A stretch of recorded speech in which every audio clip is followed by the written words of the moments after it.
Okay. We're doing a scene from The Host by Stephanie Meyer. On Earth, humans have been taken over by souls. Aliens use the humans' bodies as hosts so they can experience human life on Earth. The souls inhabited Earth for over a decade. In this scene, a new soul, who is to be given the earth name Wanderer, is being inserted into the body whose name is Melanie. The alien souls have the ability to insert themselves into any body on any planet. So far, they have discovered 9 planets, where they live peacefully and experience life on that planet.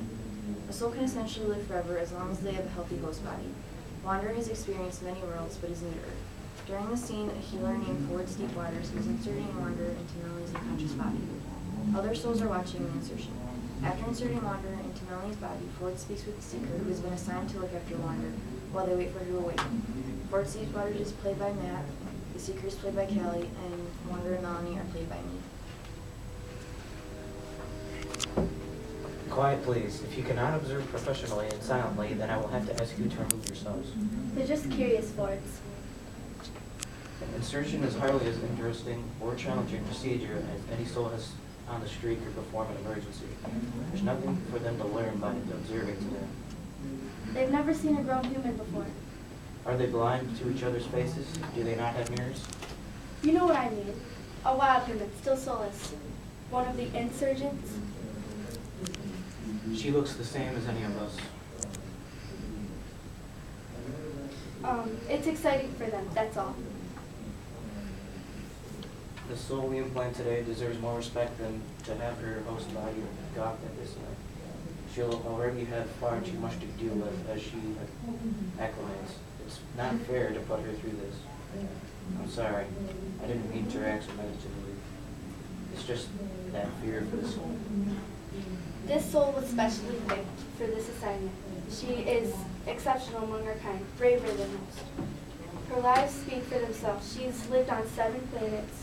I think she would volunteer if it were possible to ask her. Who among us would not volunteer if asked to do something for the greater good? But is that really the case here? Is the greater good served by this? The question is not her willingness, but what right to ask any soul to bear it. Let's get on with this. Begin the thought sequence now, please.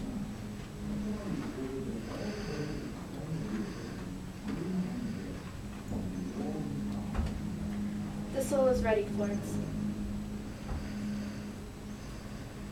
So am I, Bringer.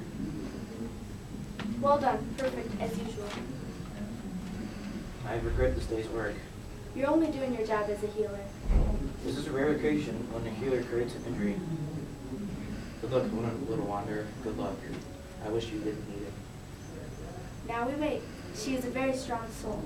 Yes, others have had much more trauma with much less cause. I'm sure she'll be fine, just as I told you. Maybe you missed your calling. Perhaps you were meant to be a healer like me.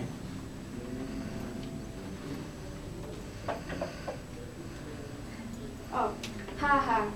I doubt that. We seekers prefer a different kind of diagnosis. I sometimes wonder if the affection of humanity touches those in your profession.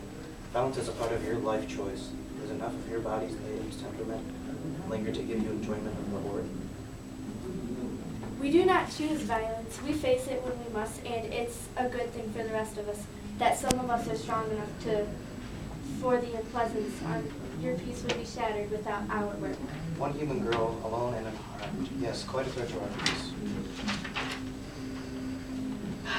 But where did she come from? How did she appear in the middle of Chicago, a city that has been civilized for hundreds of miles from any trace of rebel activity? Did she manage it alone? That is your problem, not mine. Mine is to help this soul adapt herself to her new house without unnecessary pain or trauma, and you are here to interfere with my job. The answers to my questions are just as important to your responsibilities to the soul. That's debatable. When will she become responsive? The sedation must be about to wear off. When she's ready, leave her be. She deserves to handle the situation however she finds most comfortable. Imagine the shock of her awakening inside a rebel host, injured to the point of death. Escape in the escape attempt. No one should have to endure such trauma in times of peace. She is strong. Whatever she expected, she will handle it. How should she act? If we are going to get the information we need, Need being your word, I would choose the term want. then someone must take the unpleasantness. And I think from all I know of this one, she would accept the challenge if there had been any way to ask her, what do you call her? Wandering. Fitting. I don't have any official statistics, but she has to be one of the very few, if not the only one who has wandered so many planets. Yes, this will suit her very well, until she chooses a name for herself.